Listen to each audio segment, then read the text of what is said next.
Jason Whitlock, and you are in the herd.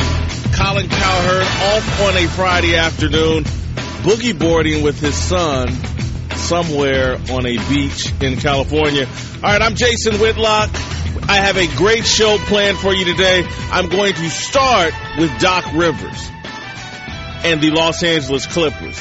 And I'm going to start by tying this in to the crazy rant that Colin Cowherd went on yesterday, where he inadvertently, accidentally diminished the importance of journalism. And that will be my thread throughout today's show, the importance of journalism. I am a journalist. I spent my first 25 years in this career solely as a journalist. I have transitioned now to a yapper on television, but in my heart and in my soul, I am a journalist. And journalism, the lack of journalism, the removal, the diminishment of journalism is why the Los Angeles Clippers are in free fall. Bad journalism is why the Clippers are in free fall. Doc Rivers, and look, I like Doc Rivers. Everybody likes Doc Rivers. Doc Rivers is a personable guy who has played the media, who has absolutely played the media. What Doc Rivers did, bringing his son to the Los Angeles Clippers when he had failed basically in Orlando, and then bringing his son and then giving his son $30-some-odd million. That is the foundational seed that has destroyed the Clippers, and it's why Chris Paul is now a member of the Houston Rockets. Nepotism. And where was the media at on this? Why wasn't the media beating up Doc Rivers and the Clippers organization for the past 3 years about the irresponsibility of Doc Rivers pulling a Pee-wee football league move, bringing your son to your team when his career is bombing out? This doesn't play in Little League sports. Why in the hell would anybody think it would play in professional sports when men are making their lives, their careers, their legacy, and there's so much money at stake that somehow Doc Rivers bringing his son to this team, handing him $10, $11, $12 million a year, somehow this wasn't going to lead to someone like Chris Paul and other people saying, man, I had enough of this. Most people wouldn't tolerate this in Pee-wee sports, let alone in professional sports. Why this story wasn't front and center and written about endlessly and talked about endlessly for the last 3 years is because of the death of journalism. We now, instead of following the truth wherever it leads, we now pick a side and a team and a source and cape up for that person come hell or high water. Colin Cowherd, I think, mostly was joking and having a little bit of fun, but as a journalist, it got my dandruff up a little bit. It's like, whoa. There is no America. There is no democracy. There is no fairness. There is no justice without journalism. And the reason why there is so much conversation right now in America about injustice is because of the death of journalism and the diminishment of journalism and people not thinking it's important and people not understanding that we're a banana republic. Whereas when I was a kid, they used to teach you about communism and the propaganda that was popular in communist countries. We're no better right now. The elite, and Doc Rivers is the elite. They have the freedom to do whatever the hell they want to do. And so if Doc Rivers somehow is brought to the Clippers as a savior for the franchise and he's going to clean up Donald Sterling's mess, and then Steve Ballmer, one of the richest men in the world, buys the team, and Doc Rivers has all this power. He's the president, he's the GM, he's everything, he's the savior. Doc Rivers can use that power inappropriately and get away with it for years until it blows up in spectacular fashion in everybody's face, and that's what's going on right now. Because journalism is dead. Because the media, we're friends with Doc. And I can't say that because, Doc's such a nice guy and he's so personable. He's the elite. He has all the power, and he's used it inappropriately. Nepotism on a professional basketball team in sports, what's supposed to be the ultimate meritocracy. And I was blown away when I heard Bill Plaschke, a fine journalist or a fine writer for the Los Angeles Times for many years. Somehow this is Chris Paul's fault. He's the bad guy. He's the quitter because he had enough of dealing with the BS that Doc had instituted in L.A. with the Clippers organization. The reason why he had to leave in a huff is because journalists and news organizations wouldn't do their job and hold Doc accountable. If we were doing our job and blasting off into Doc Rivers every chance we got, he's acting no different than the guy in the White House who's employed his kids to help run our country. We can all see how inappropriate that is. How come we can't see it right here in professional sports? Again, it's like we talk about and focus on the dumbest things because we're not at all beholden to journalism. We've turned this whole thing into a rigged up game. Whose team you on? What pro athlete, what celebrity have you decided to be a groupie for and just defend everything they do? And so a lot of this is personal for me because I grew up an old school journalist. And I get blasted now because I'm not a groupie for any athlete. And we can name one, Jeff George, been a groupie here, but I let everybody know it. Look, man, I'm a groupie for the guy.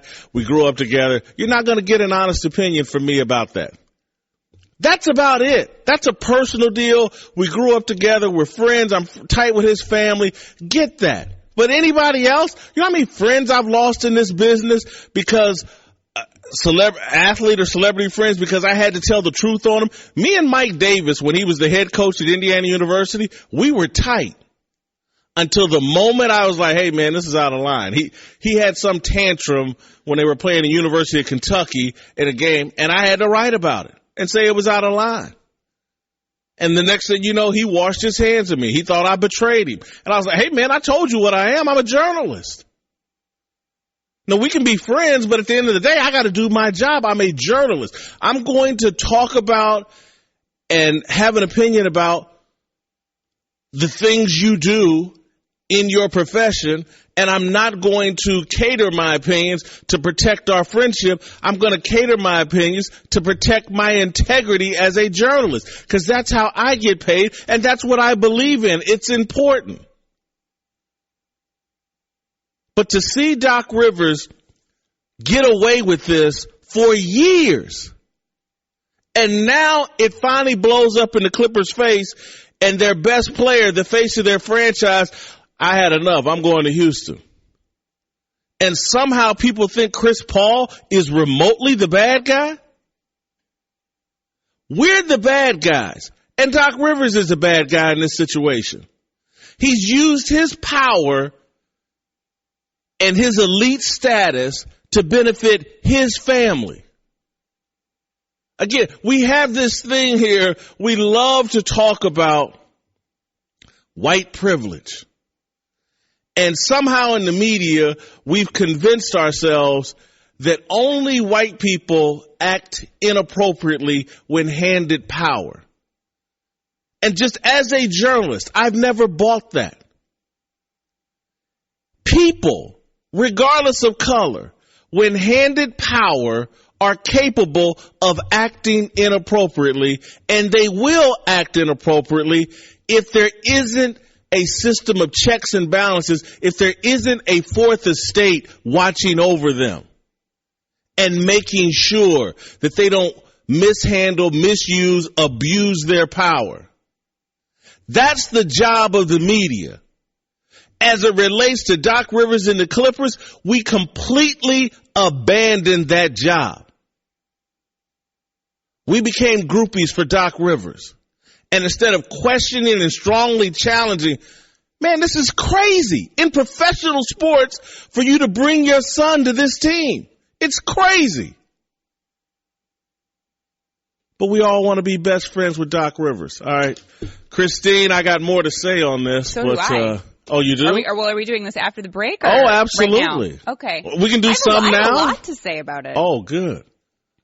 Well, this is one of the reasons why when you see a player or an athlete at a podium or being interviewed and they kind of give the reporter a hard time for a certain question they asked, or if they wrote an article that was not favorable to them and they publicly kind of make fun of them, that makes me so uncomfortable because that sets the tone that journalist almost feels afraid to write something negative or critical about that person anymore. And it sets the tone for the rest of the room. Like, hey, you can only say positive things about me, and then I will be cool with you. If you don't, I'm not going to give you any answers. So they're playing this kind of game of either you're going to be friends with this person, you're going to get shut out, or you're going to get used. And there's so many reporters, I'm sure you know, but I know as well, who build their relationships and get their stories because the players were almost using them. Like, hey, I need this to get out, and then in exchange, I'll give you this information. And then that reporter can no longer be truthful 100% about that player. And it makes it very hard for people that don't want to play that access game. You have to be part of the game. And you're right. It makes it extremely hard. I have friends in that situation too. I'm sure you do, where they want to be journalists, but when everyone else around them is playing this game, it's very hard to stay neutral because you're just shut out. All right. I want to go more back into this when we come back. I have more to say. Christine Leahy has more to say. I'm Jason Whitlock. You're in the Herd. All right, welcome back to the Herd. I'm Jason Whitlock filling in for Colin Cowherd. Happy Friday. It's the Friday before the 4th of July. Great weekend planned for everyone, I'm sure. All right, Jason Whitlock, Christine Leahy here today. We're talking about journalism and the importance of journalism. This was Cowherd yesterday talking about journalists. I always said this about journalists. All the guys I grew up reading and loving. Lebitard, terrific writer. Whitlock, my guy, terrific writer. Rick Riley, a buddy, terrific writer. Simmons, Stephen A. Smith, Woody Page. They're all writers. You wave a little TV, radio money at those guys, they all stop writing. I love journalism. I seek the truth. I'm not a synthetic TV, radio type. I'm all about journalism, breaking stories.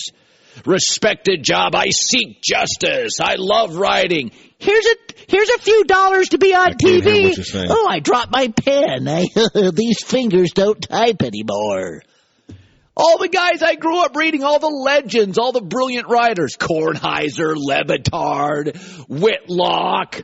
My fingers don't type anymore. Put more makeup on so I can I can buy another mansion. Yeah, you journalists. All right, that was Cowherd yesterday, and that's funny, but it's not factual. It's funny, but it's not fact. Look, now for some of these guys, Kornheiser, Lebitard, guys I know, yeah, they wanted the money, they wanted the easier life. What's happened to me and others is the industry has changed on us, and it doesn't support journalism. Again, I grew up in a time, and my idol was Mike Royko. He was very unpredictable in his opinions. He was an iconoclast.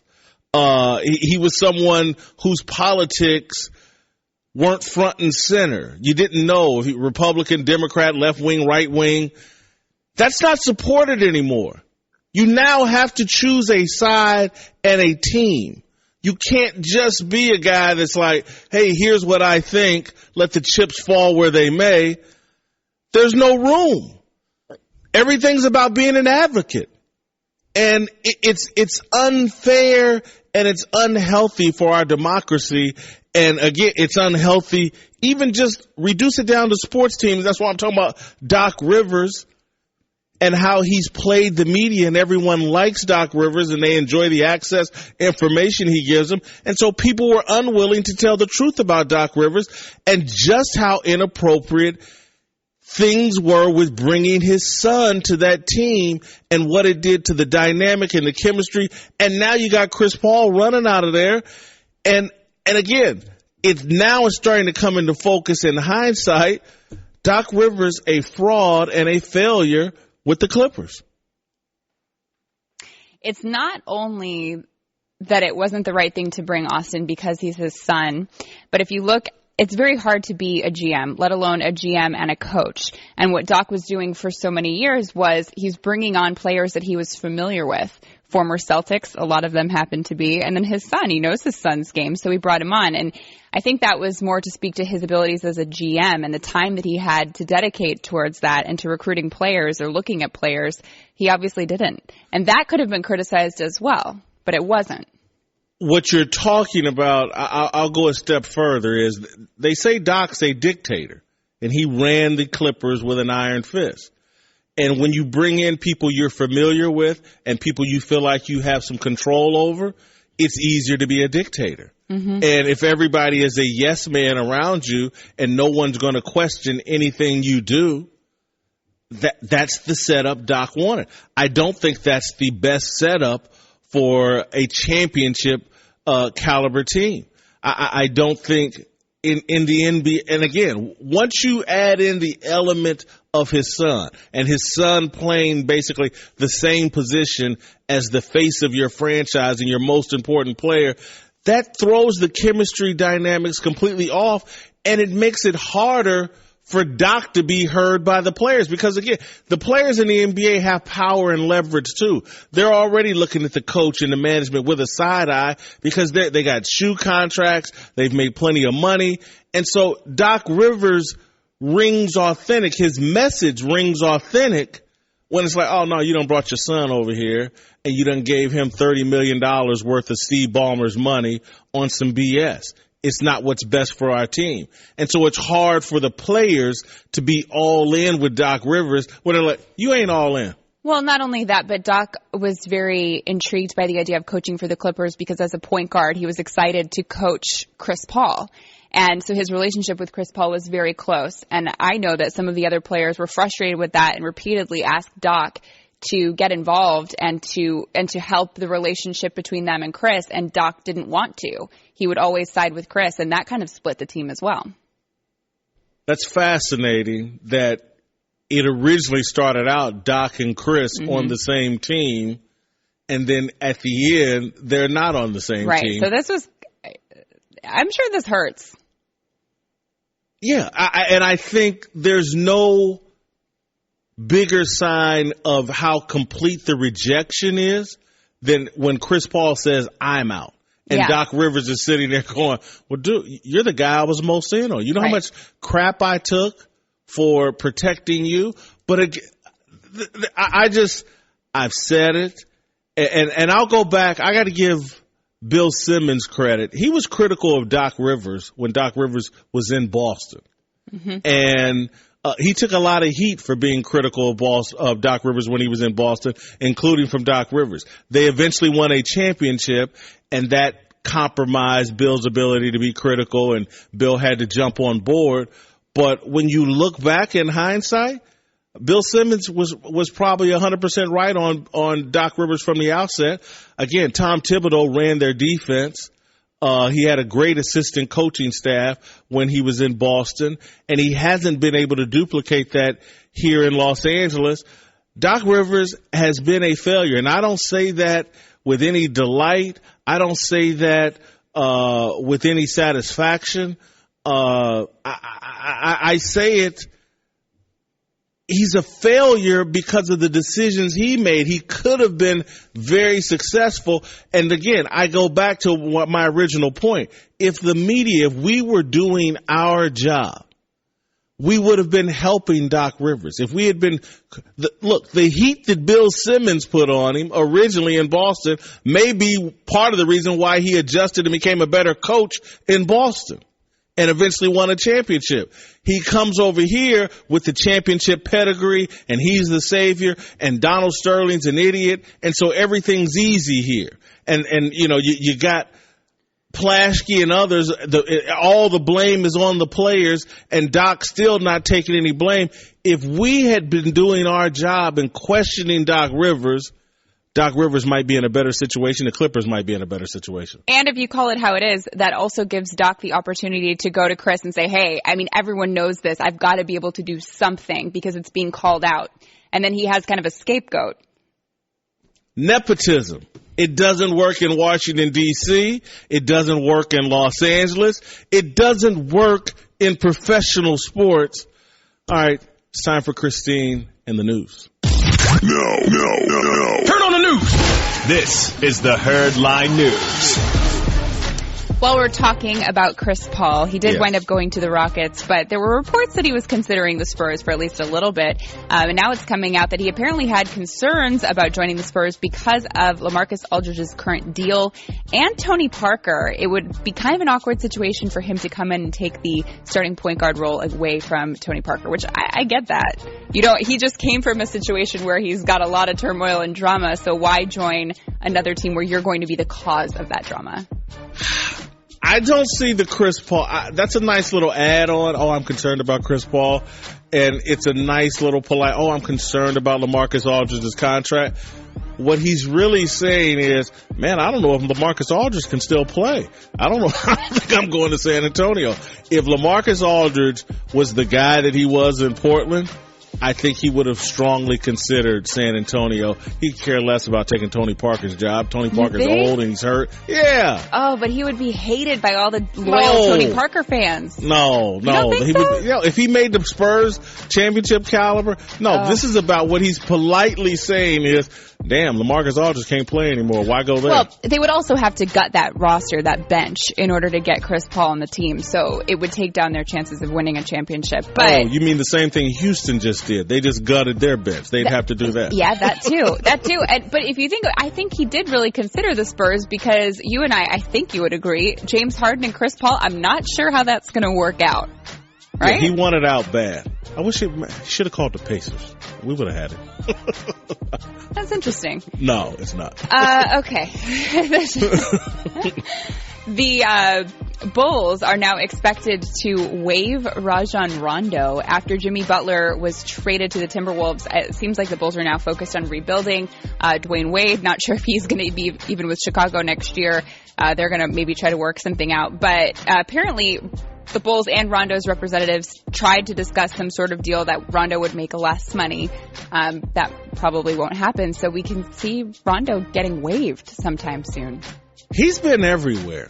He's getting passed around like a joint right now. Yeah, that's a good way to put it. Well, after the Celtics, he went to the Mavericks, then he went to Sacramento. Now he's with the Bulls. So now that's he's getting 3 more cut. teams.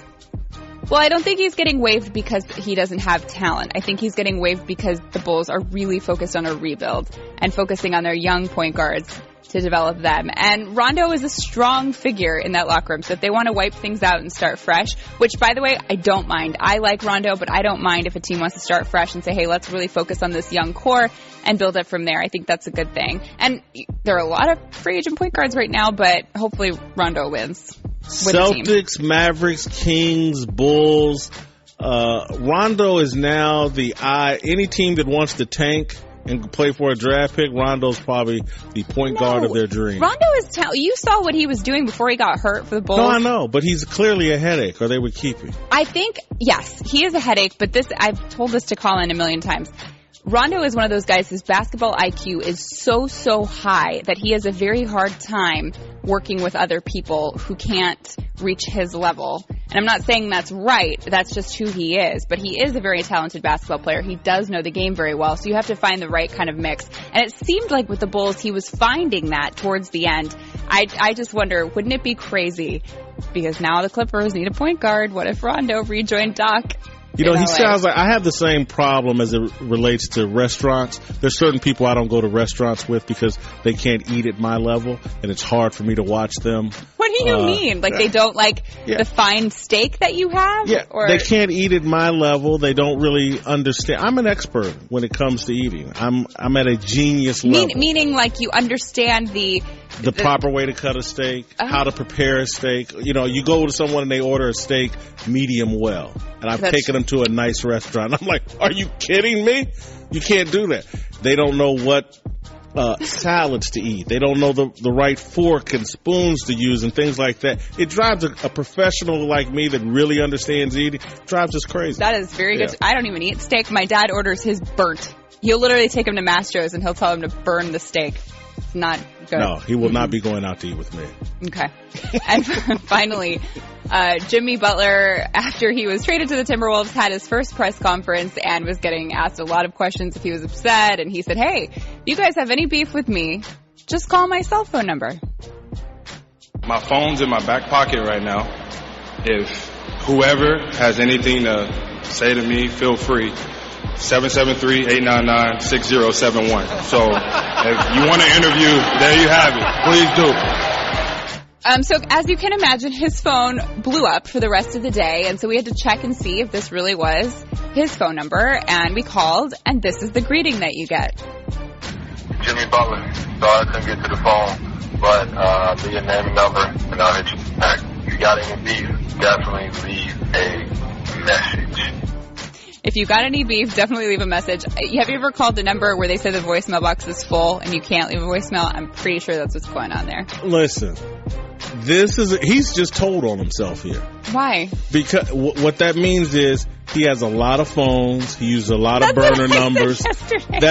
He's just told on himself. Yeah. And you know how I know this? Because years ago I did this in Kansas City. Kansas was playing in the national championship game, and I was doing a pre-game interview on the radio show on the Kansas network, and I gave out my cell phone number. And to this day, I still get this 10 years ago. Maybe it was the year Carmelo won the national championship. I think so. However long ago that was, I still get phone calls from people today. Got your number from that interview you did on the radio before the national when you give out your phone number, people can still look it up. There's archives. So he just told on himself. Well, obviously, I said yesterday, you look in a player's locker, when you're in a locker room, they've got at least 2 phones, if not more. So this isn't his primary cell phone number. I'm sure it might be his media phone. I know players who have that. But anyways, he FaceTimed with some of his fans to prove his point even further. It was good, man. I was just with Melo in Paris. He's one of my good friends, man. He's a good dude. Yeah, man. Well, hey, I got 1,000 FaceTimes to answer, but I appreciate you calling. I'll see you soon. I kind of love this. Like, it's not the greatest situation for Jimmy. He's going to be reunited with Tibbs. I think Tibbs is a great coach, but he's also known as being kind of a workhorse. And Jimmy has bad knees, and that didn't go over well when he was with the Bulls. So I wonder how that relationship's going to be now. And I know that Jimmy really wanted his own team, and I don't think that he expected his exit from the Bulls to come in this way. So I'm happy that he's taking it like this and trying to be fun with his fans and take it as lightheartedly as he possibly can. I like it. Was he he was on a private jet there? He sure was. Can you FaceTime while you're in the air? Yeah, you need Wi-Fi. That's it. And you can FaceTime with people. Oh, yeah. Just with Wi-Fi. I've done it. On the plane. I didn't know that. You don't get the greatest service. That was impressive, but probably because he's the only one on the Wi-Fi in his private jet. Good for Jimmy Butler. All right, great job. That was Christine with the news. Well, that's the news. And thanks for stopping by. The Herd Lie News. All right, the phone number to call is 877-757-HERD, 877-757-4373. If you want to join in on the discussion about Doc Rivers and Nepotism and the Los Angeles Clippers, give us a call. Later in the show, in the second hour of the show, Seth Joyner and Eric Davis will be here in studio. In the final hour of the show, Chris Broussard will be here. We've got some other topics I want to get into today as well. John Calipari is rumored to be a candidate to join the New York Knicks. He said he's over in Egypt and says he's not leaving the University of Kentucky. We'll get into that. We'll also get into a very fascinating story that ESPN ran, I believe, yesterday. And again, I'm on this topic or on this thread today talking about the importance of journalism, and ESPN proved it yesterday with its story. I don't know if you saw this, Christine, but there was a small Division III school that had a football team, and they brought in a recruit who was this very talented linebacker who also sold weed on campus. Mm-hmm. And he sold weed and then set up the robbery of one of his weed suppliers. And by setting up that robbery of his weed suppliers, one of his teammates, who had nothing to do with anything, ends up getting tortured for 40 hours. Literally, I mean, brutally tortured. And I'm not talking about tickling no feet or anything like that. They were cutting up this dude and torturing him and another teammate who had nothing to do with it. Anyway, it's about the importance, and I'll unpack the entire story, but it's about the importance of you got to be careful who you bring on your college campus. And sometimes we joke or take it lightly. You bring in a guy of questionable character, and you have no idea what impact and where all that can lead. And anyway, phenomenal story by ESPN. Really hammered home an important point about why, and again, they didn't beat you over the head with it, but it was about why college coaches need to be very careful about who they bring on their campus, because it can impact all the other players around them, even the players that are doing the right thing. All right, Goulet, can I go to the phone here? Can I go to Kenny in Texas? Can you ring him up? Kenny in Texas, welcome to the Herd. Hey, what's up? I just feel like Doc Rivers, like with his coaching, he was just fortunate enough to have Garnett, Pierce, Rondo, all of them in Boston to win that championship. But with the Clippers, I feel like he's still like a pushover. Like the barriers and relationships he builds with his players are they're kind of weak, and like there's no emotional connection. You never like seen him really get emotional with a player more than his son. I think you heard him say anything about Chris Paul. But that's about it. Thank you, Kenny. Kenny, good phone call. I'm not sure. Listen, I think it was a lot easier coaching Paul Pierce, Ray Allen, and Kevin Garnett. Very experienced, knew they were in their prime, and just wanted to go for it and win a championship before their window closed. I think he had a unique group of guys in Boston. He comes here and he has Chris Paul, veteran guy, wants to win. But the pieces around DeAndre Jordan, I don't know how much of a leader he is. Blake Griffin, young guy, just trying to figure out the NBA. He didn't have the same group of core veterans to build around. It was a much tougher job, but he wanted all that power and responsibility and to build the team that he wanted, and it hasn't worked. Well, he didn't want to rebuild. That's why he left the Celtics, because they were in a rebuilding process. So he bolted and made sure that he got the power. So what did he want? Because if he wanted the power to make the choices for the roster, yeah, but also power. He wanted something easy. All right, when we come back, more of your phone calls. 877-757-4373 is the phone number to call. I'm Jason Whitlock. You're in the Herd. All right, welcome back to the Herd. I'm Jason Whitlock, filling in for Colin Cowherd on this Friday before the 4th of July. 877-757-4373 is the phone number to call. 877-757-4373 is the phone number to call. spent much of the first part of the show talking about Doc Rivers and nepotism and the Los Angeles Clippers dysfunction and why I put it all on Doc Rivers and why I think the death of journalism is a part of this problem. Doc Rivers needed to be challenged and second guessed long before it ended in this type of blow up. And if he had been, perhaps maybe they would have avoided this type of blow up. But we don't do that kind of journalism anymore. Everybody picks a side. Oh, I love LeBron and he can do no wrong. Oh, I hate LeBron and he can do no right. LeBron, Doc Rivers, Serena Williams, Tom Brady, they're like everybody else. They have good days and bad days. And people should, celebrate them on their good days, question them on their bad days. But instead, it's all pick a side, pick a team, and it leads to an inability for anybody to be a fair and impartial referee. And that's what we need in America. And again, I go back to Doc and the nepotism that he let loose within this organization and why this is never being talked about, why it's not being addressed. And again, I take it all the way to the White House. We got nepotism going on there. Daughter and son-in-law running this country. But instead, we're talking about tweets and whether Mika Brzezinski was insulted rather than focusing on the real issues. And again, how the powerful and the elite, regardless of color, regardless of background, once you become powerful and elite, you need to be questioned constantly because you will abuse that power.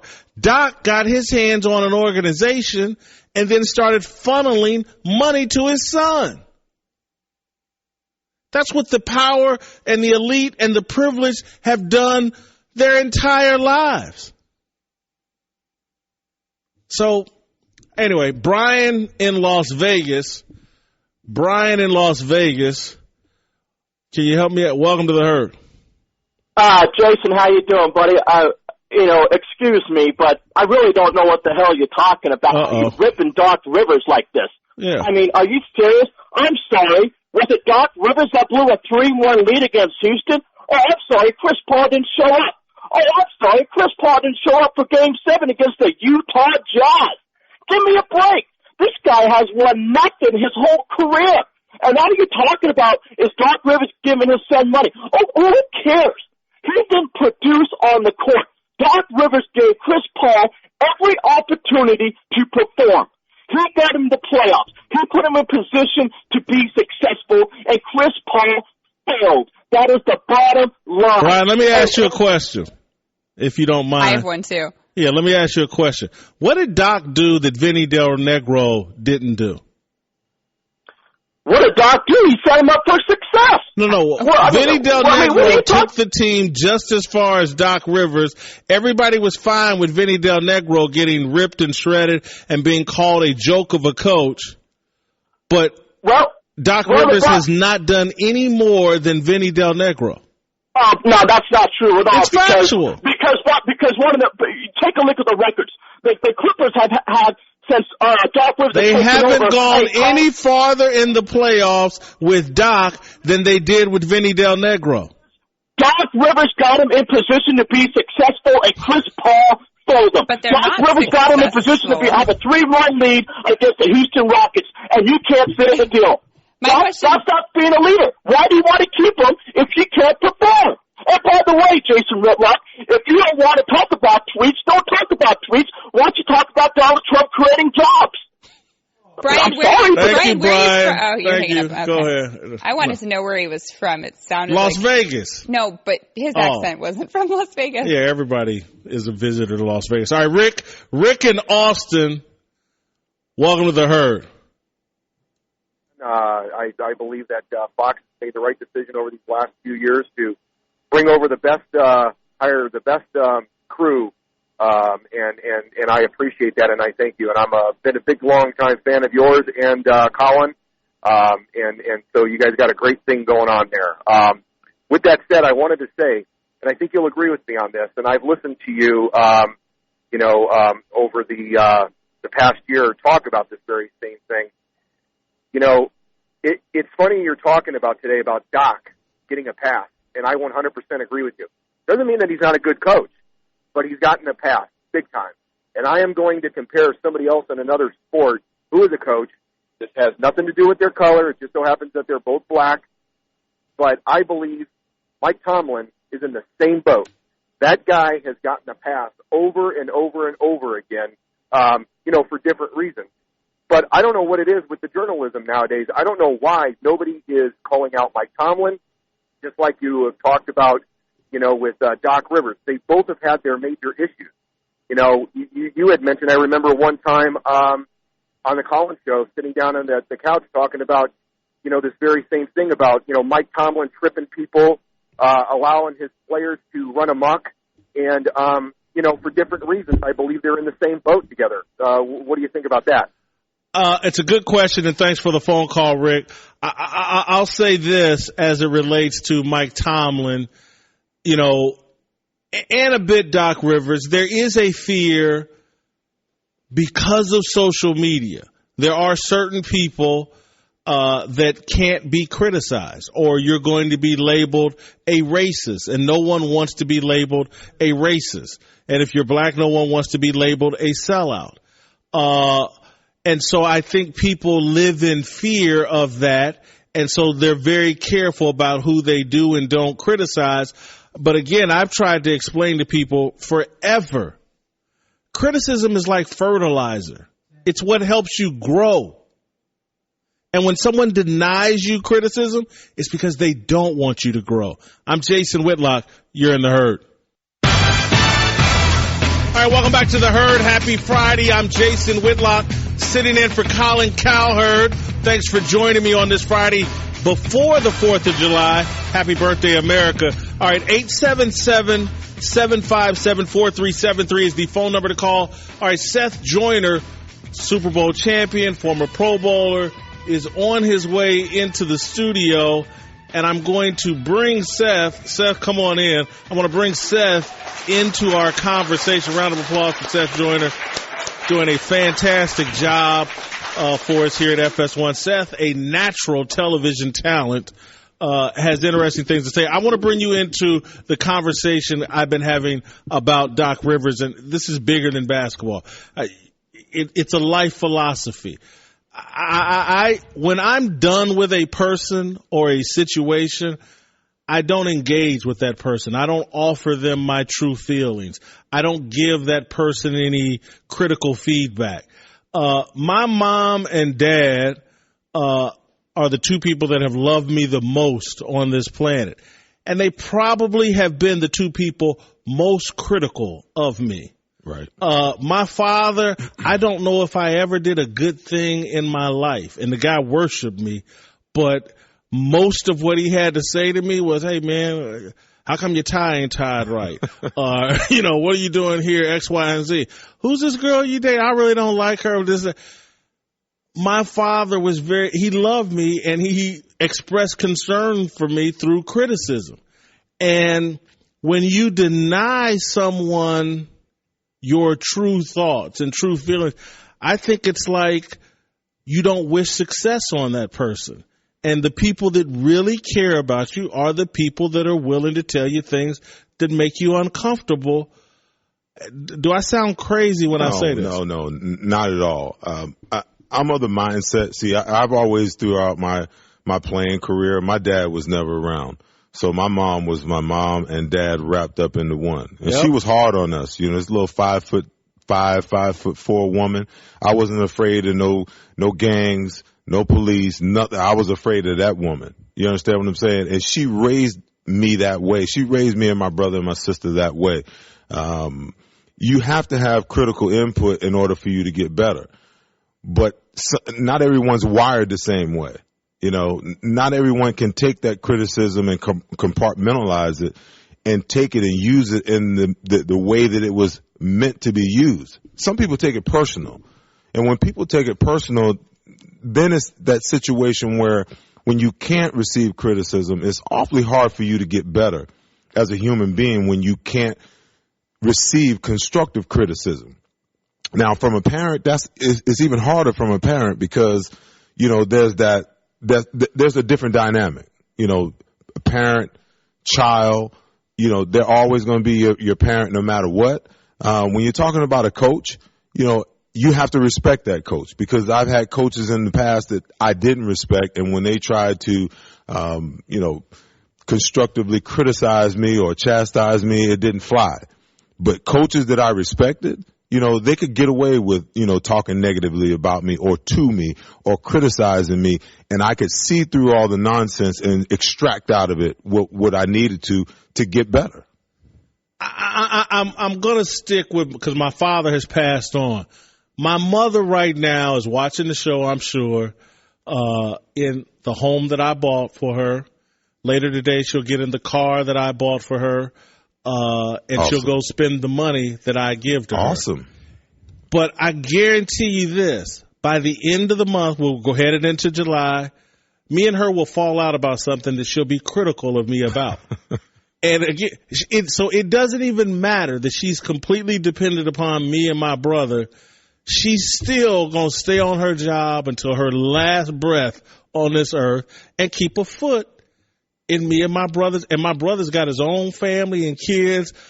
And so I try to sometimes explain to people, athletes, a lot of times black people, it's like, hey, man, sometimes criticism is not hate. It's love. And I think we have completely forgotten that, don't understand that, and we hurt a lot of our athletes and our celebrities by thinking we have to be groupies for them. Well, but the dynamic is when it's your parents, you know that they love you. So no matter what they say, no matter how they frame it, no matter what they do, you know beyond a shadow of a doubt it was your mom that carried you for 9 months. She's never going to stop loving you, no matter what you do. You can go out, and be a mass murderer. She's still down to the core is going to love you because you're her son. See, that's the difference when you're talking about parenting and when you're talking about a coach and how he deals with his players. If that coach, there's an old saying, they don't know that you care until you show them that you care. So when a coach can coach in a way where a player will look at it and say, well, the only thing he cares about is the game. And then a coach can coach you in a way where you know that guy really cares about your well-being. Now, when that guy is critical, you can receive that. But that guy who's just coaching just to be coaching and he has nothing invested in you but what you do on the field or the court or the baseball diamond or the hockey ring, now that's a whole different ballgame because you can't respect him because you know he doesn't care anything about you. I get that standard, but that's a high standard that we're asking a coach or an employer to reach. Before you can criticize me, you got to show that you really love me. And a coach may be like, nah, man, the fact that I'm willing to even engage with you and criticize you and show you, that's sign enough that I care. And again, I'm trying to tell you these things so you can stay in the NFL, in the NBA, in hockey, whatever. And that's all that, again, that's my job. That's what I care about. So a lot of times what I'm saying is the first sign that someone cares about you is criticism. Again, where we're looking, no, show me another sign first, and then I'll let you criticize me. The first sign may be criticism because, again, I've dealt with and deal with people who think the first sign of respect they can show me is, I'm going to leave you alone. You're never going to hear from me. And I take that as, oh, you don't care nothing about me. That's how I take it. The issue is that everyone deals with these dynamics in a different way. Some people deal with it that way. You might encounter people that's like, you know what? He cares about me because he never bothers me. Other people are like, they're more needy. They need to know that someone's always got them on their radar. That way they know that they care about them. Listen, I used to coach young kids. My son's in high school now, so thank God I don't have to coach anymore. But I used to tell my young team all the time. I was like, what I'm doing is I'm preparing you for the next level. Okay. As your youth coach, I care about each and every one of you, just like TJ over there, just like my son. Okay. All 26 of y'all belong to me. For the 3 hours in practice and the 3 hours during the game, you guys belong. You are my kids. Okay.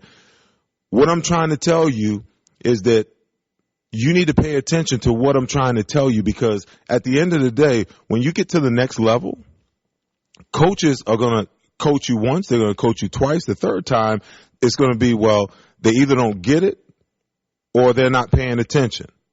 And when a coach stops talking to you as an athlete, that's where the trouble begins. That's my point. So I understand what you're saying. And my thing to them is be coachable. Listen to what I'm saying and understand that even though I'm critical sometimes, it's for your benefit. It is solely for your benefit. And what I'm trying to teach you to do is learn how to be coachable and learn how not to be so thin-skinned, because everything that's said to you isn't said to you in a way to hurt your feelings. You know, you need to thicken up. You need to toughen up a little bit, because that's where your true learning comes from, is when you fail and when you take criticism. Christine, I know you haven't perhaps been paying the closest attention. Yes, I have. Okay.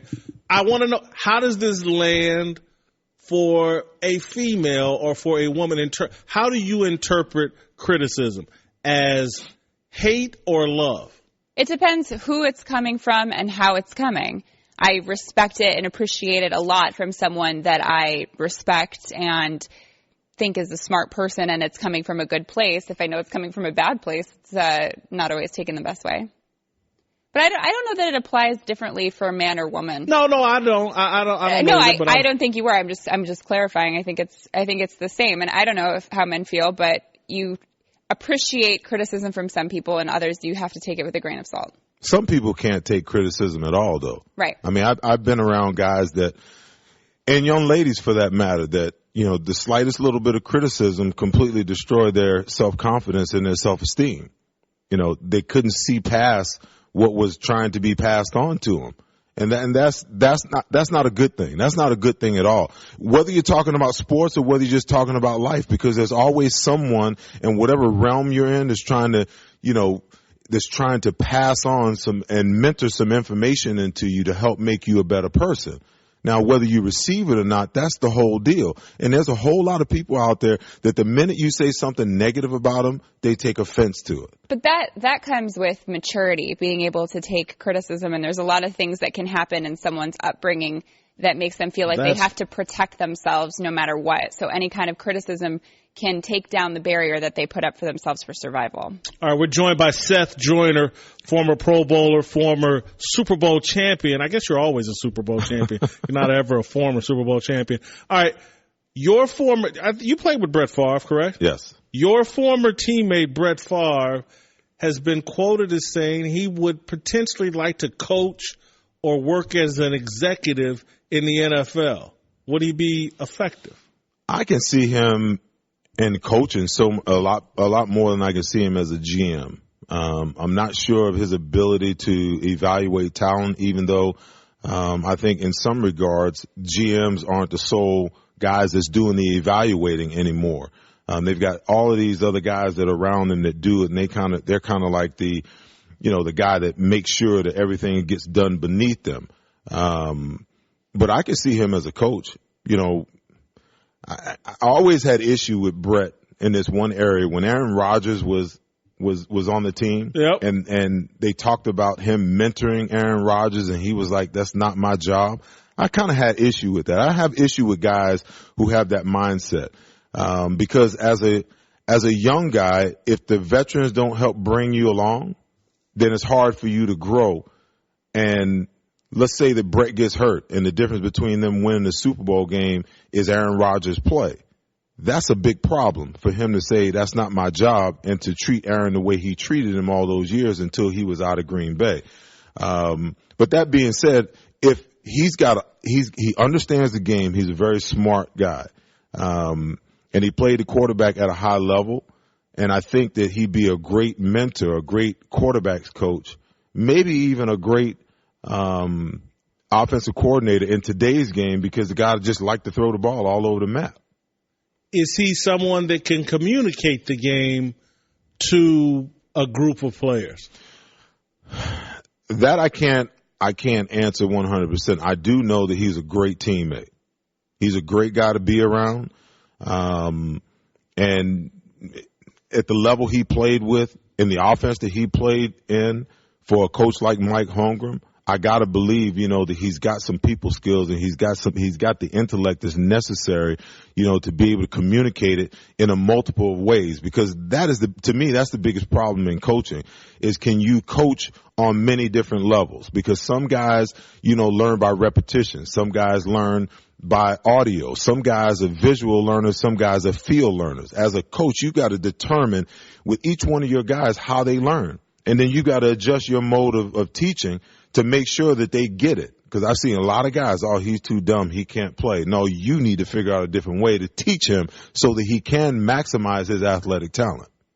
Seth, you're a broadcasting natural. I don't know where it came from. I don't know why it's been a secret.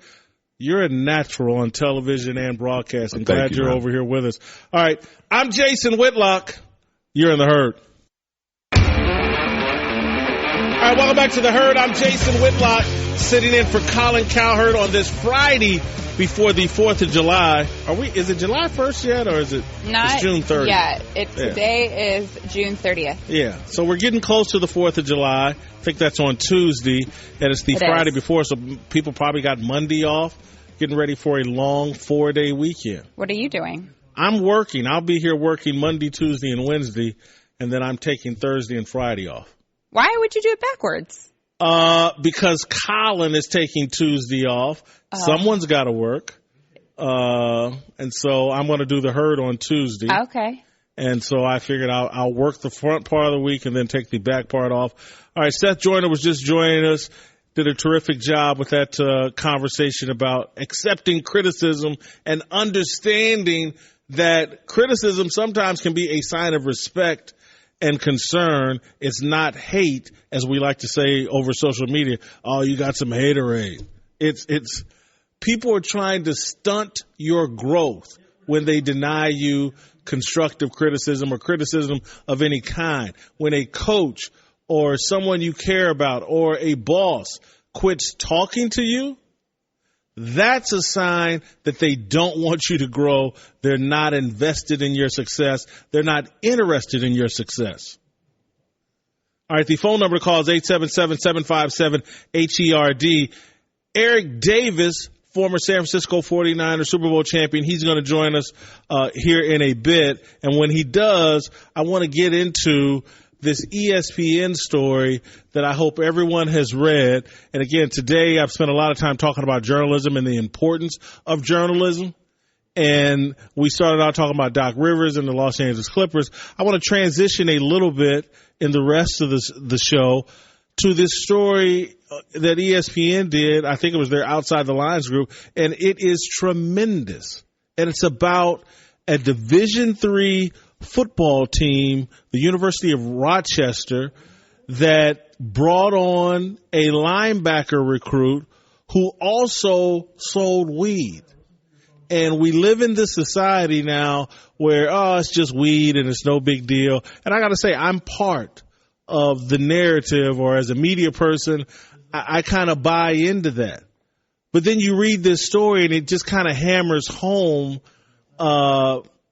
you got to be careful as a coach, as a parent, as a young person, as an old person, who you surround yourself with in even a limited fashion.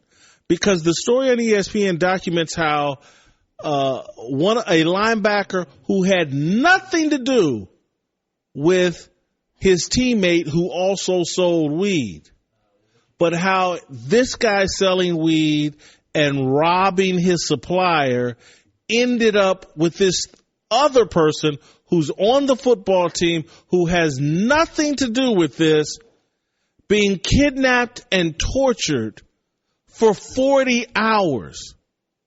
And I'm talking about brutally tortured, beaten, cut, all just bizarre, crazy things done to this person.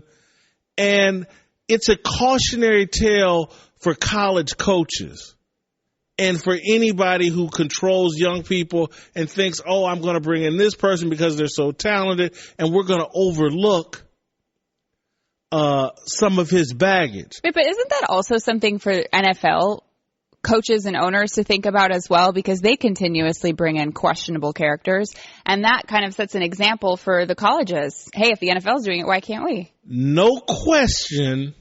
It's slightly different because, again, that's like, hey, we got to be careful here at Fox Sports. Maybe we hired someone who also is a part-time drug dealer. I mean, seriously, you just never know.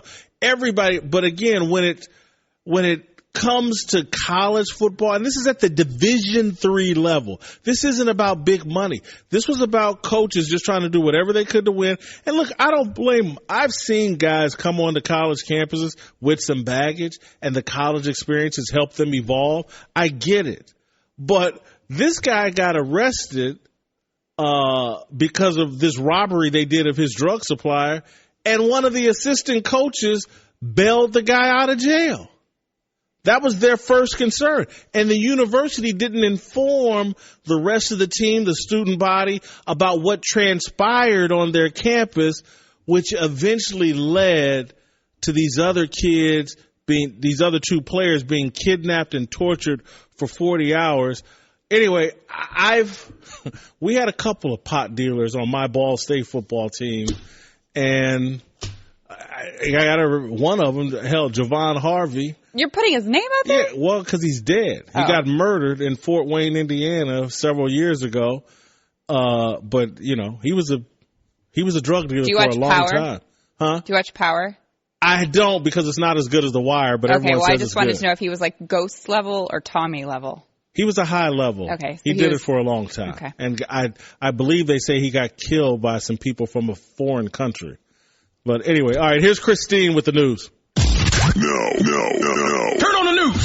This is the Herd Line News.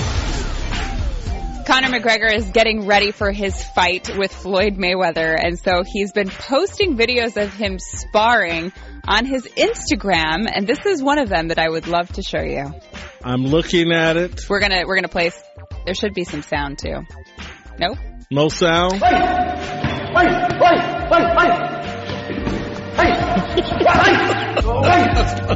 I'm giggling and laughing because that's what Floyd's doing watching this. Yeah, I would say so. One, his sound effects are nice. I haven't heard those before from a boxer like that. And he looks very, very slow. So if I'm cute. Floyd watching that is making me feel really good about himself. And, well, speaking of Floyd put up a video himself training. Uh-oh. Okay, this one has no sound. So there's Floyd looking like he's in fast forward. If you put Conor's video in fast forward, that would be Floyd training. Conor, though, not impressed. Conor tweeted this out when he saw Floyd's video. Where's that tweet? There it is. You are in quicksand, meaning Floyd is being slow. Like, what world are you living in, Conor? Conor, get that money, man. Yeah, but man, is he playing a game or is he just delusional? Because if he thinks that putting up a video of him being that slow and then saying Floyd is in quicksand is reality, I'm really nervous. But if he's playing a game, go for it and make your money. Floyd and Conor. You know what cracks me up about this? This looks like he's at some laundromat. Working out. Floyd looks like in an arena where they have like the back area where players come out, or like the lunchroom is. It looks like he's working out in the back of that. And finally, Alex Rodriguez made an appearance on The Tonight Show with Jimmy Fallon, and he was talking about many important things like Jennifer Lopez and egg roulette. Egg roulette? This is like one of the most humbling experiences of my life. You know, when I was with the Yankees and we won the World Championship, and you know, you wear the pin strips, you think you're pretty cool. But then you hang out with Jennifer, and they confuse me with the security guard all the time. Right, here we go. I'm going to do it just like you, nice and quick, not think about it too much. Yeah.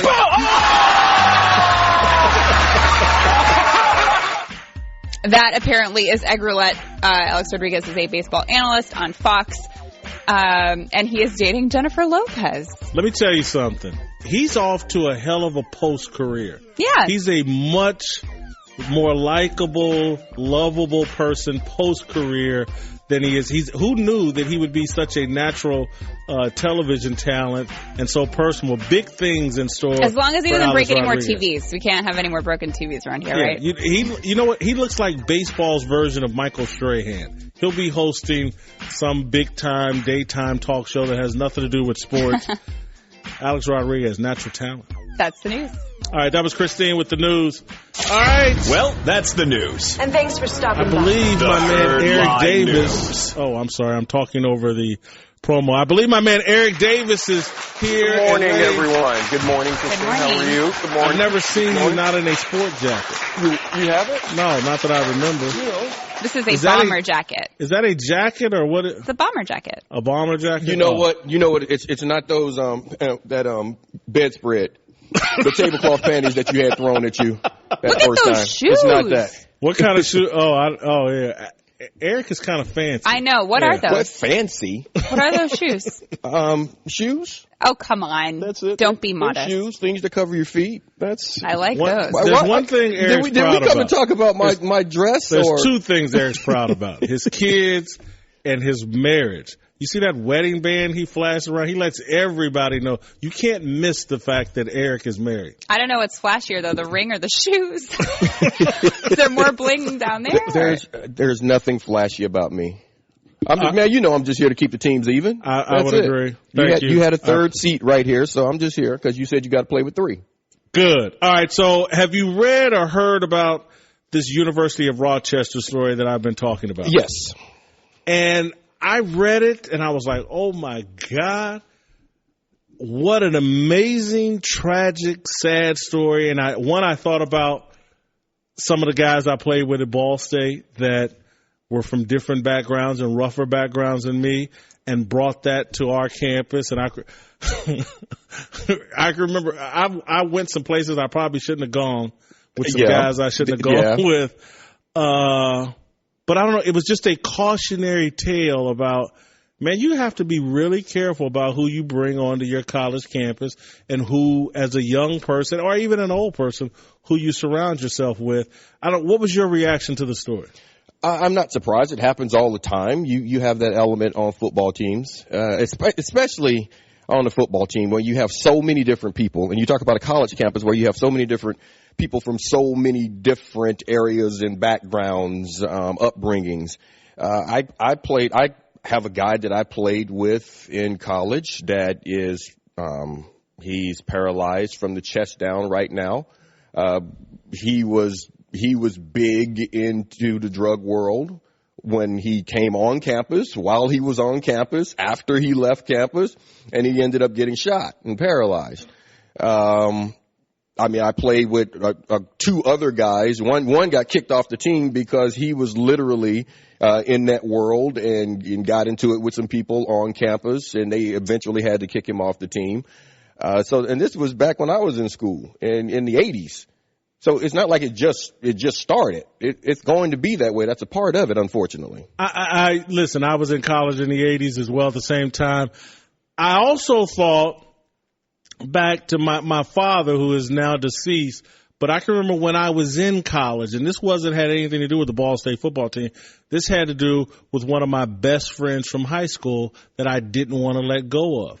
He was a good friend of mine in junior high and high school. When I went off to college, I was like, man, we still going to be boys. And my father was irate about it. And he used to constantly complain to me about, man, why you got to run with that dude? Well, he's going to get you into trouble. And I'll never forget what happened to me was, because I just ignore, I know what I'm doing, and, he ain't all that, blah, blah, blah. But I can remember one time we were riding around Indianapolis, and he had me stop at someone's home. And I'm sitting out in the car, and I knew the neighborhood we went into, and based on the amount of time he spent in the home and came out, I was like, man, this dude done bought some drugs. And now I got to drive him all the way back across town to his house with him carrying these drugs. And I can remember dropping him off at home, and me and him was tight.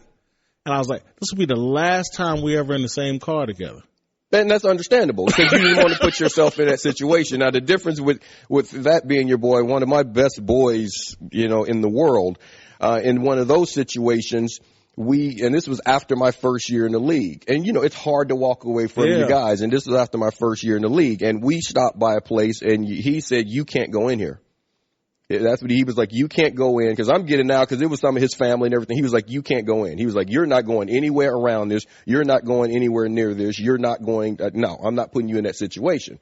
And that is the difference. Now, he ended up doing some time later on, did 3 years. And I got really upset. We kind of lost touch for a while because I got upset for some of the ignorant stuff that he did. And it took us a while to get over that. But we're friends to this day because I never forgot that. I knew we had to have a conversation because he didn't want to put me in that way. Now, you talk about this whole story and everything. I heard you talking about it earlier. The college coaches and bringing that element into the campuses. You got a Division III coach. He's trying to win. He wants to be a Division II coach, a Division I coach, a pro coach. He's trying to move up. Unfortunately, we all know it. Supreme talent supersedes questionable character. If you think the guy can help you win, that's what you're concerned about. Not every coach is trying to make every kid a better person. Sometimes they're just trying to better themselves. Sometimes they truly are. There are coaches there are truly trying to help these young men grow. But sometimes they're just trying to grow their resume as well. Do you read that story or hear the story and think there's anything that can be done about it to make sure it's less likely to happen? No. I don't think there's anything that can be done. The only way you can stop it from happening is for administration to know that this kid already has these things going on, can prove that they have them going on, and say we're not going to allow that to happen. So before you get it onto your campus. When it's on your campus, what you can do is if you are involved in these type things, I can put you off. Just like I can put you off for academics, I can put you off for being involved in these things. You do have the right to do that. As the coach, as the school, you have the right to do that. But as far as knowing what someone does in their free time, where they come from, I don't think you can punish someone for that prior to them getting there, because a lot of the times that upbringing doesn't necessarily mean you're going to be, and most of the times it doesn't mean that you are going to fail. It doesn't mean that you are a lost cause. And that's what you would be saying. There's no question about it. Look, one of my best friends to this day came out of a major city, and I've told the story in writing and on television many times. We got into a scrap with some townies that dropped the N-bomb on us, and the next thing I know, he was standing out holding a Uzi. And I was like, damn, I just thought we was going to beat him up. and I ran home. Yeah, I know that can happen. And I ran home, and this guy is one of the best human beings I know. One of the best fathers, one of the best providers, one of the best husbands.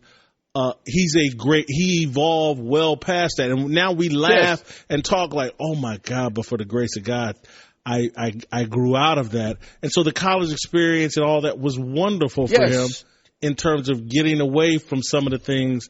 Because this is a guy that got shot when he was in high school. It's the only reason why he ended up at Ball State. He had been shot. No, I know exactly what you mean when you say, so that's what I'm saying. I don't think just because you come from that element and you say, well, because they're from this neighborhood, or this upbringing, because these things have happened, they're never going to change. And I know what you mean. Why, one of the guys I mentioned here earlier, the first time I ever got shot at, it was because of him. Because one of those situations where I don't even know what's going on, everything is cool, and you just think it's just going to be, things get loud, and you think, okay, a fight's about to go down, and then the next thing you know, he's pulling out a gun. They're like, where'd that come from? And now all these other guys pulling out guns, and and we end up getting shot at, hemmed up, and so those things are still a part of them. But that same guy, he's a great father. He's a great person, great husband now. He's a great friend. He's a completely different person in the things that he does in the community, everything else. But that opportunity to grow through that and get beyond that and see that there was another world, that could have been taken away from him if the university started to say, well, this right here is something that can't be done. Give him a chance to say that I'm not going to do it again, as opposed to saying because you were a part of that, you can't continue at this university. Christine, you got something you're looking? No, I'm just listening. All right. Eric, I want to ask you this on the same topic, a little slightly different turn off. I know you came from a great family and a lot of family support. But again, like a lot of us, you came from a place where you knew people that were on a different path than you. How did you handle that early in your NFL career and then later in your NFL career in terms of not wanting to be like, oh, now that I'm part of the elite with all this money, I need to step away from all the people in my past who maybe aren't elite and don't have my wealth? Well, number one, I never thought that there was anything elite about me. At no point have I ever thought that. I've never thought that there was anything inherently special about me. I was raised in a house to where that's the way you had to view things. Growing up in the South, in a very segregated, prejudiced town, my parents taught me that ignorance had nothing to do with me and what I could accomplish or not accomplish. So that being said, if I'm being viewed by whites in this town as them being better and me being less than, I'm learning that that's not the case. So when I achieve something, it doesn't make me better and someone else less than. So I never viewed myself that way. I was like, okay, be prepared when you get an opportunity to do something and keep moving forward. These are the opportunities I've been given. I had some guys that I actually had some falling out with because they were more talented. They had the ability to do certain things and they blew it. And they got upset with me when I told them, no, I'm not lucky. No, you were just stupid. You had a chance to do some things and you didn't get it done because you decided to go a different path. There are some that they grew through it. They grew through it. They did what they had to do and got on the other side of it. But that was part of it with me, man. At no point to this day, at no point have I ever thought that there's something special about me. And I tell everybody, look at me. We were talking about this earlier. I played in a big man game. I played it for a long time. I think I played it at a pretty high level. I'm okay with what I put on film. But I was trapped in this body.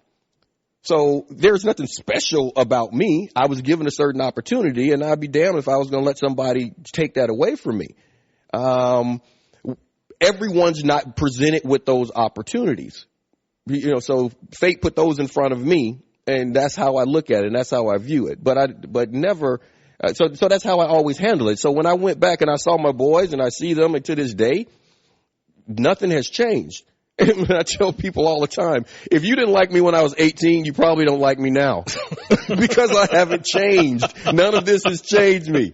I mean, it's the job. It's what I do. I appreciate the fact that I've been very fortunate with the career path. I mean, I had a great career. I got to play a game for a living, man.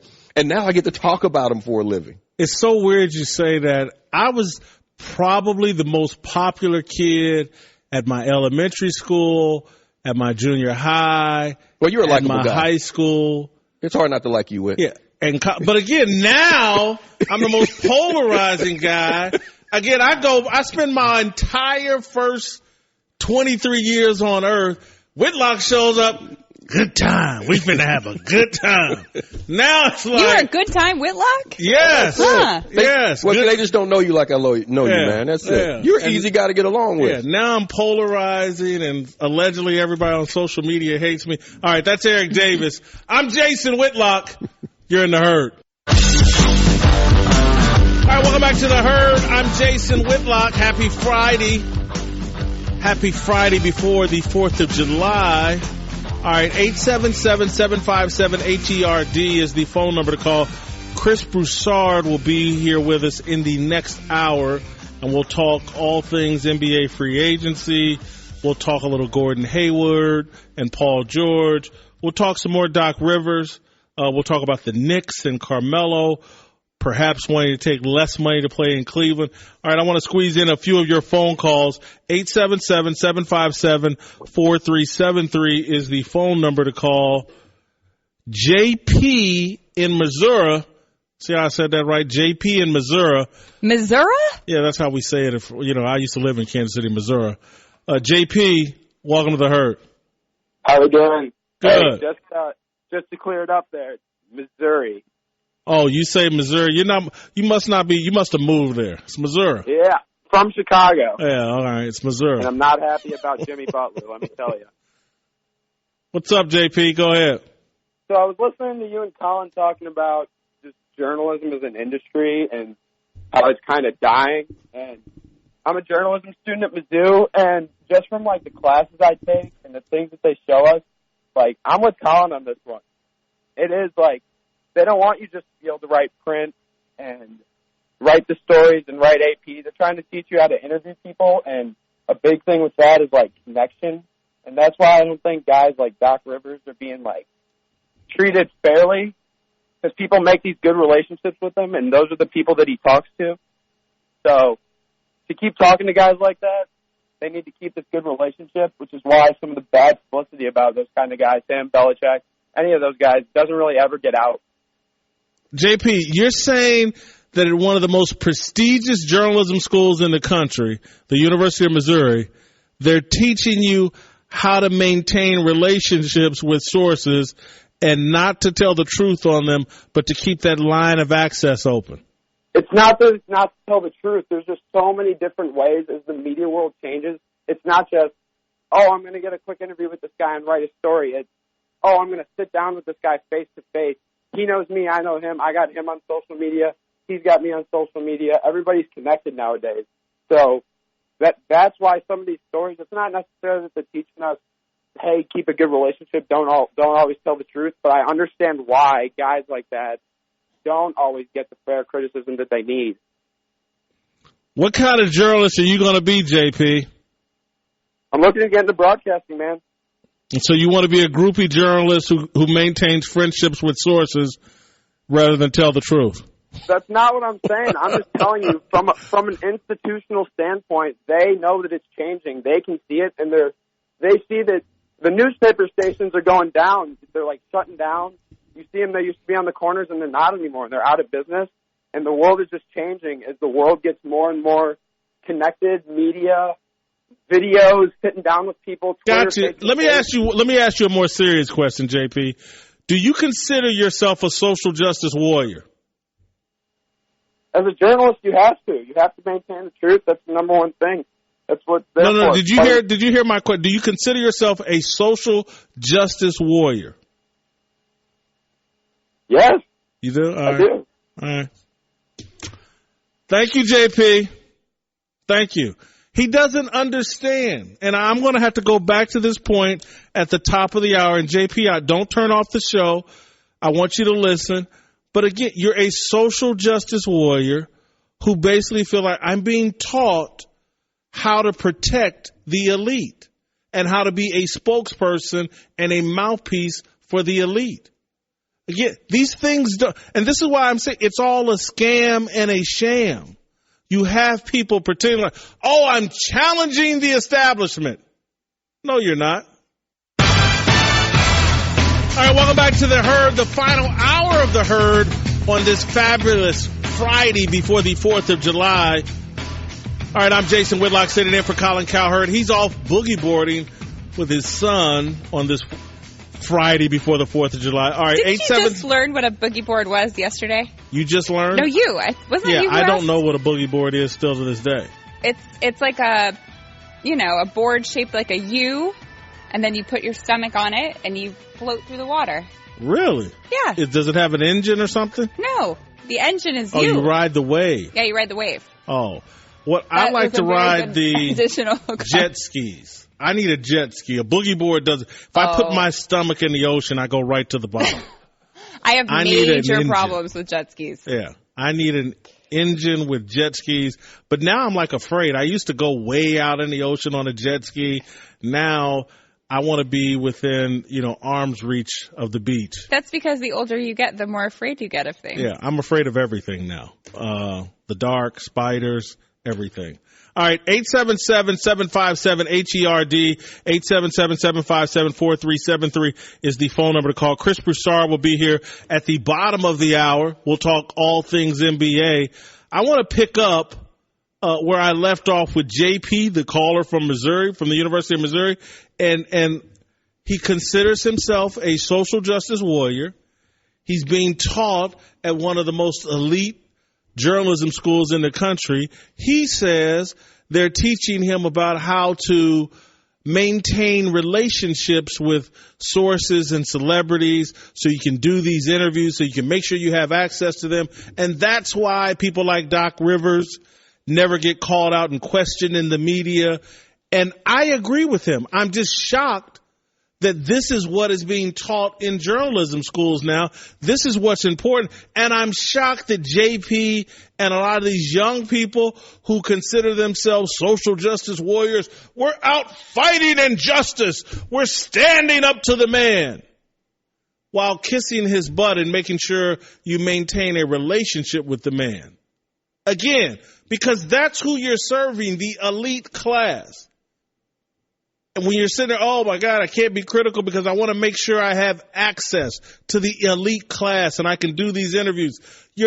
That's why, again, the social justice warrior thing, it's all a smoke screen. It's not reality. It's the pretense. So you can pretend like I'm doing something, but in reality, all you are honorary spokespeople for the people with power and influence and celebrity. You're worried about maintaining access rather than questioning authority. You're not a social justice warrior. You're a lackey, a flunky, a spokesperson for the elite. And again, I go back to Colin yesterday and where we started this program today. People haven't just sold out for the money. Journalism has been stolen from us. You can't do it anymore. They're teaching some perverted form of journalism at our elite schools in the country. They're teaching young people how to kiss the elite people's rear end and make sure you have access to them. And that's why, even though I'm telling you, I really, really like, respect, and enjoy LeBron James. But the moment I utter one word of criticism about LeBron James or Serena Williams or, oh, you're a sellout, you're a hater, how dare you? People have been up my rear end for the last 3 years about a column I wrote in 2009 criticizing Serena Williams. Oh, you got to explain that. How dare you? You can't question Serena Williams. Again, the conversation I had with Seth Joyner. Sometimes, and a lot of times, criticism is an expression of love and respect. And the reason why everybody points to the 2009 column about Serena Williams, because they can't find anything else where I really had any strong criticism of her. And so they got to go, back in 2009, you criticized this athlete who's worth $100, $200 million. Oh, my God, how did she survive? The misogyny. Oh, God, you criticized Serena. You're a sellout. Well, look, I get my mama's a sellout, too, because she criticizes me constantly. My father, my brother probably right now on break at his job. Man, I wish my brother did X, Y, and Z. If he did this or that. This is what people that care about you do. They second guess you because they want the best for you. But social media and these journalism schools have twisted everything up now, and any criticism, Colin Kaepernick, how dare you say a bad word about him? He's done so much for us. Really? Again, there's a great story. I didn't even get into this. It's a great story. Bleacher Report. I think the guy's name's Mike Tanier. Wrote a story about Malcolm Jenkins and a bunch of NFL athletes who are actually trying to do something constructive and real as it relates to social justice.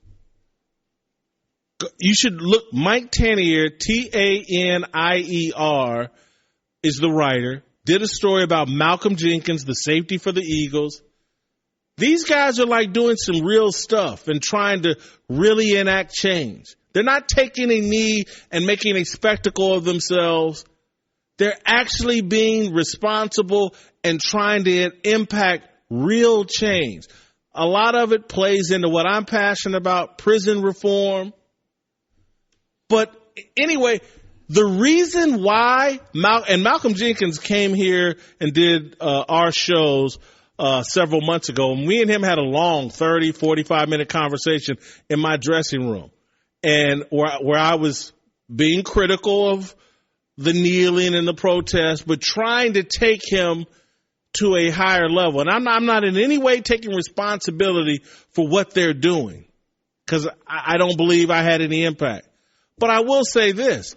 It's right in line with what I was talking to him about what athletes should really be doing.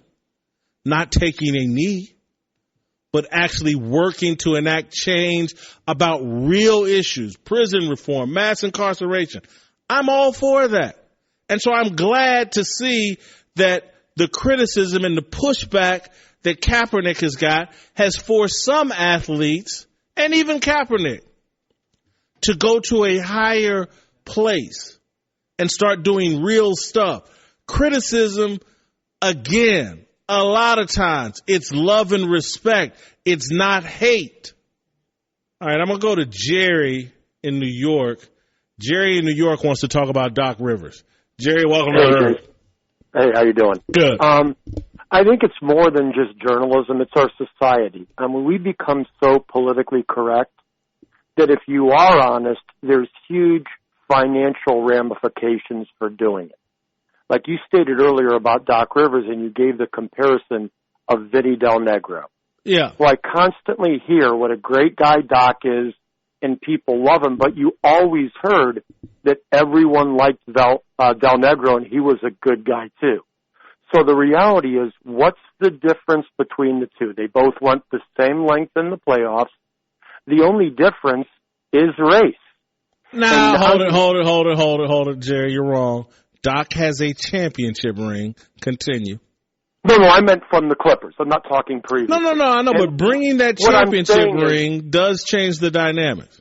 No, I'm talking, though, with the Clippers, I think a lot of journalists and a lot of reporters, even if they had a relationship with Doc, may have written something or may have commented on the fact that he didn't get past the second round, but they know the minute they do that, the shift is going to go from what they're saying about Doc to, oh, you're a racist.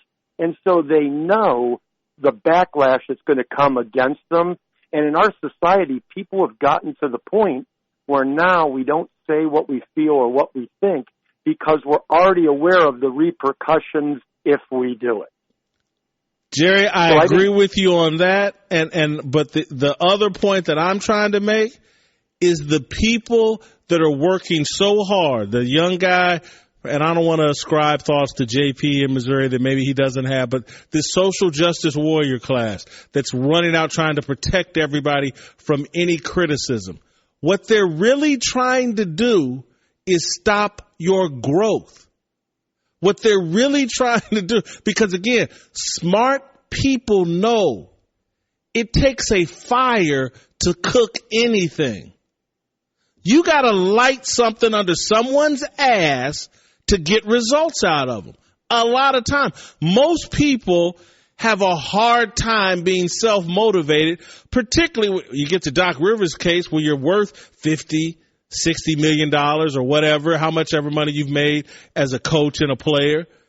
And so, again, if there's no fire, if there's no Bill Simmons, who was a hardcore Celtics fan, criticizing Doc Rivers, maybe Doc Rivers never evolves into a championship coach in Boston. And so that has been my point when people, oh, my God, you criticize LeBron. Well, hell yeah, I'm trying to take him to a higher level. I'm trying to take Colin Kaepernick to a higher level. I'm concerned about them. I care about them. But and thank you for the phone call, Jerry, but everything here in the media gets spun out. Oh, my God, you criticize someone black, you're racist, you're a sellout, you're this or that. All of it is to the detriment of black people. It stops our growth. You don't hear people, white people have the full freedom to criticize each other without being tossed out of their race. Because they know that's a key element in growth and greatness. Criticism, constructive criticism, even bad criticism. It's all good. Everything that doesn't kill you makes you stronger. The people that think they're being social justice warriors are actually perhaps unwittingly making people weaker. Oh, we got to treat this person special. And oh, my God, if Serena Williams, who's made $100, $200 million, if she gets criticized, if someone tweets about her, oh, it could destroy her. She ain't that weak. We're not that weak. All right. Don't go anywhere. 877-757-4373 is the phone number to call. When we come back, I want to take your phone calls. I'm Jason Whitlock. You're in the Herd.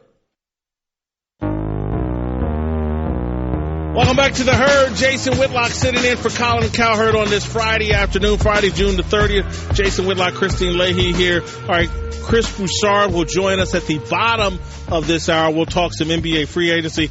Right now, I want to take your phone calls, 877-757-4373. Michael in Alabama. Welcome to the Herd. Thanks for having me, Jason. Go ahead, Michael. Hey, I just wanted to. We spent a lot of time talking about the situation that Doc put the players in and the Clippers in, and I think we're missing a point that he put Austin in a terrible situation to where the only two things where he's collecting $30 million. Well, that's a good situation for him, but if he succeeds, the only reason he succeeds in the eyes of everybody else is because his dad put him in that situation, and he built the program around his son. If he doesn't succeed, well, we're seeing what happened now, and all the blame's going on Austin. He's getting thrown in the middle of turmoil. So, I mean, shame on Doc putting his son in that situation. I think Doc, and thank you for the phone call, Michael, I think Doc was in a situation where he had no choice as it related to his home life, as it related to his relationship long-term with his son. I think that Doc had perhaps to do this to salvage his relationship with his son. I don't think he put his son in a lose-lose situation. I think he caped up and saved his son's career and put him in position to get a $30 million contract from Steve Ballmer and to have an NBA future.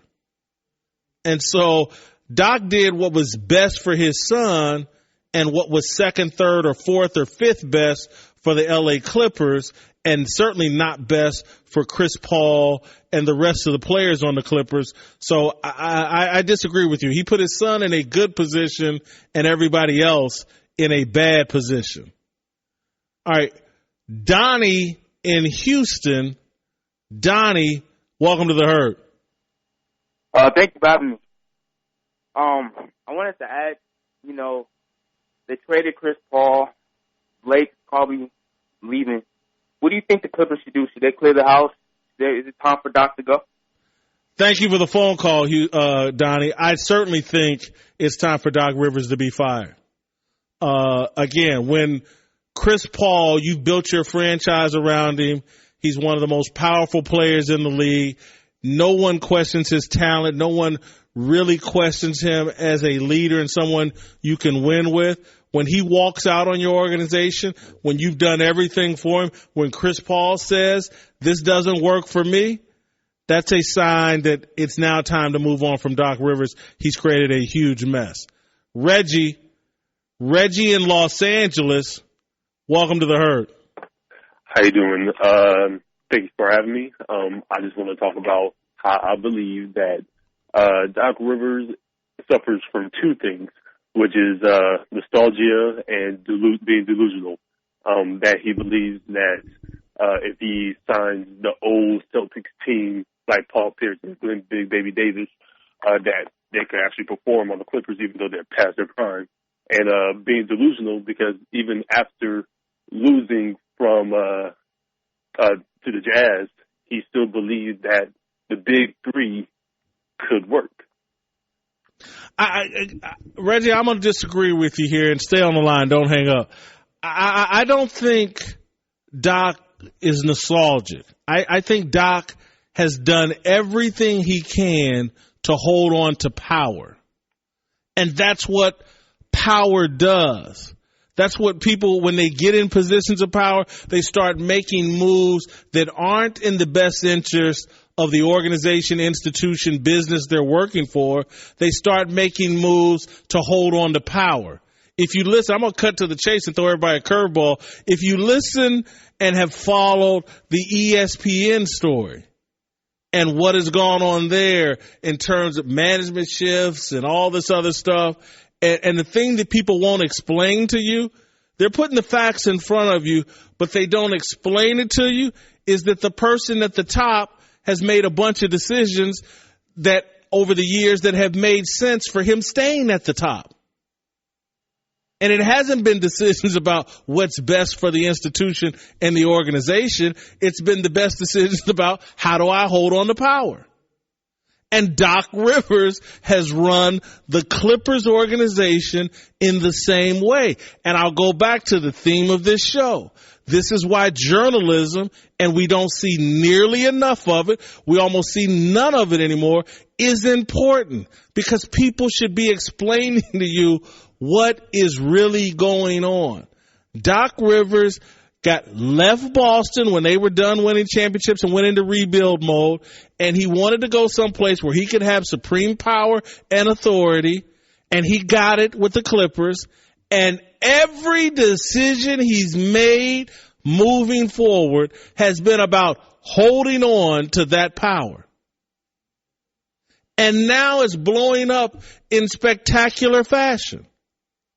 And so, again, if you want to go out to even a broader level, if you look at our nation's politics and what's going on, and people trying to hold on to power, and Trump coming in and just blowing that all up, and people now irate, the establishment now irate.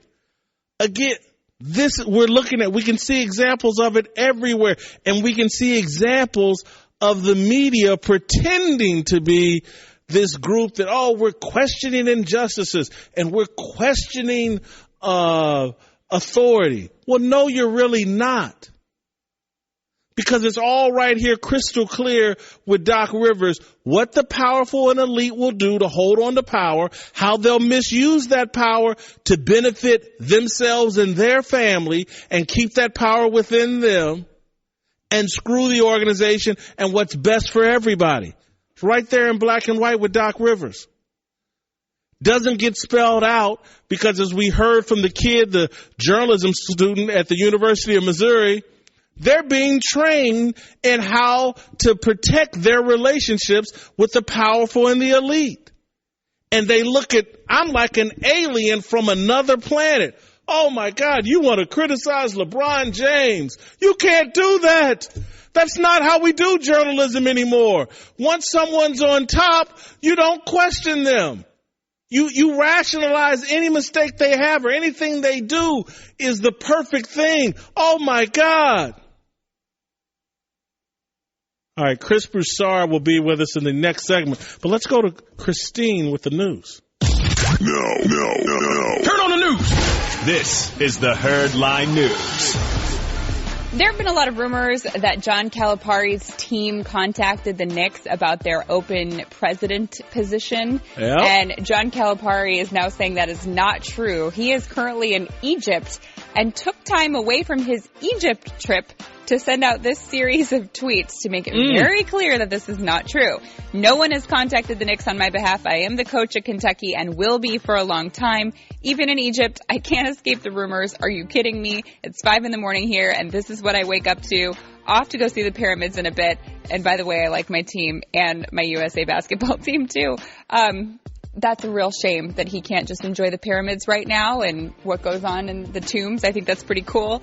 Pretty strong denial, though. I'll be Kentucky's coach for a long time. It doesn't sound like he wants that job. Nor would he be qualified to be president of the Knicks. Yeah, that's quite a leap. Yeah. And it's really, really hard for college coaches to be successful in the NBA because the big part of college is you're developing these players, they're listening to you, and in the NBA, it's such a player-driven league that they don't want to listen to someone telling them, okay, you have to practice all the time, you have to do things how I want. And granted, if he's the president, he's not on the same level as the coach, but I think it would still be a really hard transition. I say bring back Zeke, even though Zeke doesn't want the job. Anyway, I'm sorry.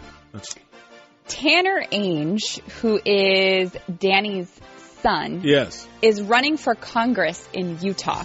So there's a little bit of a problem in the Ainge family right now because Danny Ainge would like to have Gordon Hayward in free agency join the Celtics. However, Tanner Ainge wants Gordon to stay in Utah, and he's been very open about that. And even yesterday started tweeting out about this millionaire's tax that could eventually hit Massachusetts. And he's saying, do you really want to be taxed like this? The millionaire's tax is a real thing. I'm really shocked that the Ainge family is divided on this. And I don't know if maybe behind the scenes they're okay. But I would think that him running for Congress, he could be quiet on the basketball front if he wanted to. But he obviously feels very strongly about this. I'm going to have to disagree with Tanner. The NBA needs Gordon Hayward and Paul George. And I hate to say this as a Pacers fan. They need them in Boston. They need a great team in the East to rival LeBron James, and they need the Celtics to be great again. Regardless of that millionaire's tax, which sounds awful. And finally, the Falcons have promised affordable food and drinks at their new stadium. They're going to offer $2 hot dogs, $2 sodas, and $5 beers and other affordable options. I think this is a really big deal and a good story, huge story, because tickets to go see a football game are so expensive. And when a family of 4 goes and you have to pay like $20 for each meal and then $6 per drink, that's really, really expensive. And it's really not even possible for families to go. So offering a $2 hot dog or $2 drinks, I think that's really cool. And it's a good way for them to say, hey, I know the tickets are expensive, but we're not going to also try to get you on the food as well while you're here. A $2 hot dog. Well, that sounds like death. Listen. Do you really? Are they going to bring in like lower quality? Maybe lower quality hot dogs? Oh no! I just kind of realized that. $2 hot dogs. Well, okay, hold on. In defense of like the hot dog in general, what a hot dog isn't really great stuff. So I used to work at a kosher hot dog place. You did? It was one of my summer jobs in college. Yeah. Is that a good, better quality? Yeah, kosher. It was a more quality hot dog. I enjoyed them. Like Pink's hot dogs, I bet those are great, but I think they're on the more expensive side. Yeah. I don't want any parts of a $2 hot dog. I feel like hot dogs are hot dogs, and they're not the best for you anyways. Maybe just have the $5 beer and $2 soda. Or can you bring your own snack? I don't think so. Thank you, Christine. Well, that's the news. And thanks for stopping by. The Herd Lie News. All right, no further delay. Chris Broussard is here to talk all things NBA or anything he wants to talk about. I guess we should start with John Calipari and the Knicks. That makes no sense to me. No, the Knicks don't need to make another celebrity hire. Okay, they brought in Isaiah Thomas, obviously a celebrity. It didn't work out. He hadn't had any experience as a president. Even though Toronto, he drafted well. He drafted well. In Toronto? Was he GM? He was kind of had some ownership, had a lot of. You're right, but he didn't work out there. They brought in Phil Jackson, no experience as a president, celebrity hire, didn't work out. John Calipari, he has no experience in the NBA front office. So you have no idea what type of job he would do. I covered Kyle when he coached the Nets. He had troubles in the NBA. His first year, a couple years were all right, and then it went south. So that they don't need John Calipari. He's right not to be interested in the job if he's being sincere. Here's the thing. They need to make a traditional hire. Okay. Don't go the celebrity route anymore. I liked hearing Masai Ujiri's name. It looks like they're not going to even be able to do an interview with him. Because it looks like Toronto, they don't think Toronto will give him permission. Oh. And so it looks like they're not even going to ask for permission. David Griffin's name has been floated out there. Sam Presti's name. Whether it's one of those two guys or not, they need to go a traditional route. Get a grinder who's used to doing the job in the front office in today's NBA and let him do it. The question is this. Steve Mills is the president, and David Griffin, Sam Presti, some of the names you've heard, even throw out John Calipari, they would want power over Steve Mills, I believe. Now, maybe they'll try to work something out, but that's going to be an interesting dynamic. You know, who comes in? Are they under Mills or are they fine with being under Mills, and how that works out? So that'll be something to watch for in this Mills search. isn't a basketball guy though. Well, but been around he's been in the Knicks for, over a decade. He's been the president of Madison Square Garden. Now he's the president of the Knicks. He's been the GM under Phil Jackson. Obviously, he was going to be under Phil Jackson, but right now he's the acting president. And the question is, will he bring in somebody to be above him or beneath him? What do you think is going to happen with Gordon Hayward? You hear a lot of things around the league. Some people are strong believers that he's going to end up in Boston. Others think Miami. I haven't heard as many that think he'll stay in Utah, although I'm told the Jazz are confident they'll be able to keep him. If I had to put money on it, I would say he ends up in Boston. It just makes too much sense. I think he's a very good fit there. Going to the Eastern Conference is wise, both for winning perspective for your team and also individually for you to become one of the best players in the conference and be able to make all-star teams every year. Obviously, Brad Stevens is there. So if I had to bet, I would say Boston. If he lands in Boston, do you expect they'll put a deal in place that entices Indiana to give up Paul George? They should be able to get George. There's no question. And I know they have everything they need to offer, but you shouldn't even have to give up all of what you have. And that's giving up half of the things they can offer. You know, the draft picks, a couple of the good young players, even starting caliber players. That's going to be better than what the Lakers could offer you. And if you have no interest in Kevin Love, which Indiana doesn't, better than what Cleveland can get you. So I do think that Boston should be able to get Paul George, and we'll give up a little more for him if they get Gordon Hayward. Hayward and George, Isaiah Thomas, Al Horford, Brad Stevens, is that enough to knock off Cleveland? It gets them a lot closer. I still would pick Cleveland, assuming LeBron James doesn't have any, doesn't lose anything over the offseason. He's still by far the best player in the conference. And you've arguably, some people would say Kyrie's second best. He's certainly in the discussion. So I would still go with Cleveland. They're still a very good team. They're not as good as Golden State, and we all saw that. But people are underestimating them. They're still better than that threesome in Boston. Spent a lot of time today talking Doc Rivers and talking, the nepotism and his son, and Doc's denied that it's had any role. Christine made a great point earlier that Doc Rivers and Chris Paul were 100% in lockstep on the same team early on in this relationship.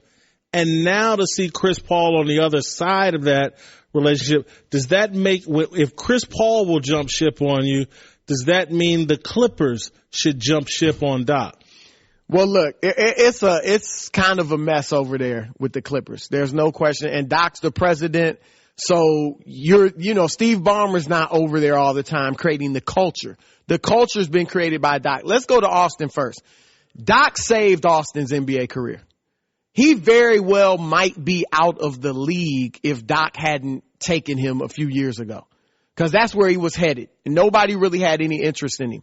Now, I believe Austin has actually become a pretty good player. not really a starter, but he's a good, legitimate rotation player, in my opinion. And he's making $11 million a year. That's not, in today's NBA, that's not really out of range for a guy of his caliber. So I think some of that has been a little overstated, although Austin, I'm told, has carte blanche within the organization. He does whatever he wants, whether it's at practice, whether it's just even parking habits at practice and things like that. Austin can do what he wants. Now, as far as Doc and the culture in the organization, I'm told that people are over there walking on eggshells.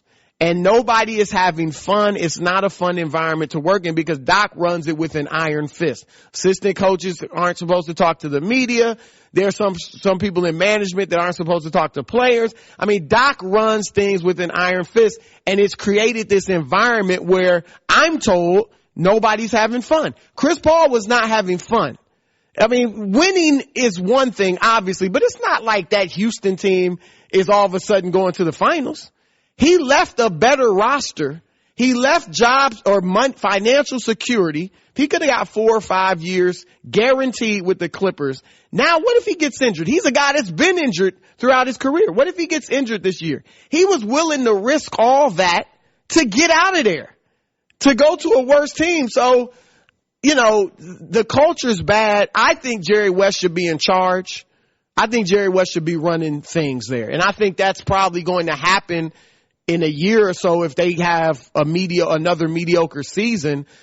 Would Doc be able to handle just becoming the coach? I do think Doc Rivers is still a good coach. I know he's gotten a lot of criticism in that regard. I think the main problem is that he's president and coach. That rarely works out. But I would let him coach, let Jerry West run everything, have Lawrence Frank under Jerry, and go from there. And then if it doesn't work out again, maybe you get rid of Doc. Blake Griffin, is he leaving the Clippers? I think they're going to try to bring him back. The question, it'll be interesting with these negotiations.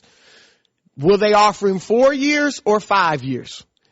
Many people in that organization believe he's going to want a no trade clause, which would be a big sticking point.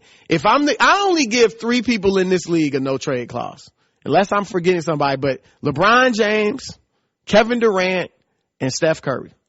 Those are only 3 people in the league. Carmelo, first ballot Hall of Famer in my opinion, shouldn't have a no trade clause.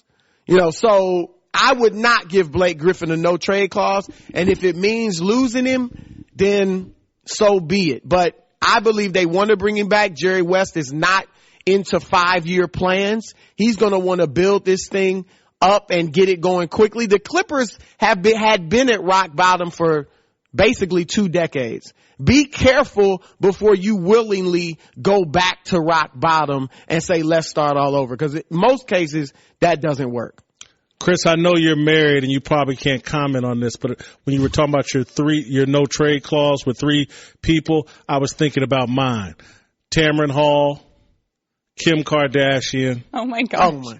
And I was with you on Tamron. You guys love her. Oh, she's bad.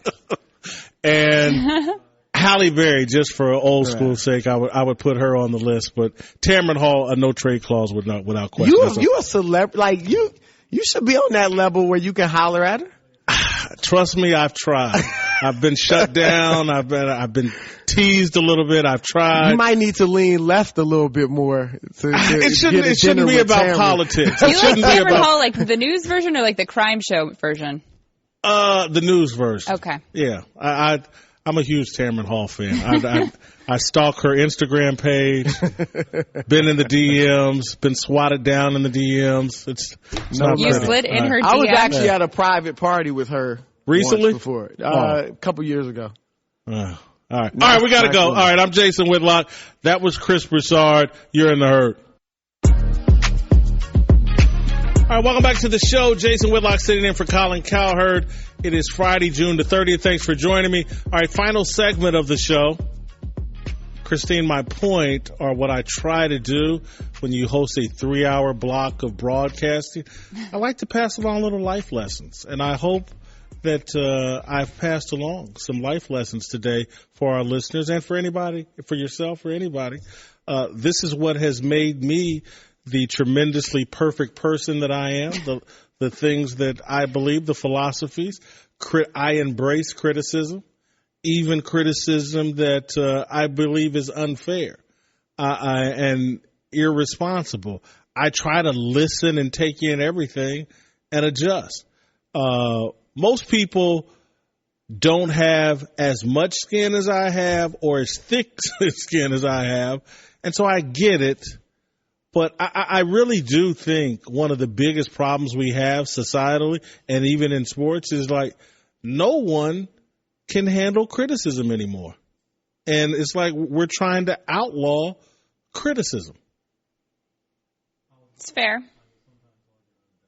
Fair, that's all I get. I spill my guts. I tell you my life philosophy, and it's fair. Well, I mean, I didn't know that this was happening. You just, dropped a lot of stuff. I have to process that. Oh, it's like I'm on a couch, laying back. Do you want me to be your therapist? Yes, basically. Oh, talk me through. How much am I getting paid for that?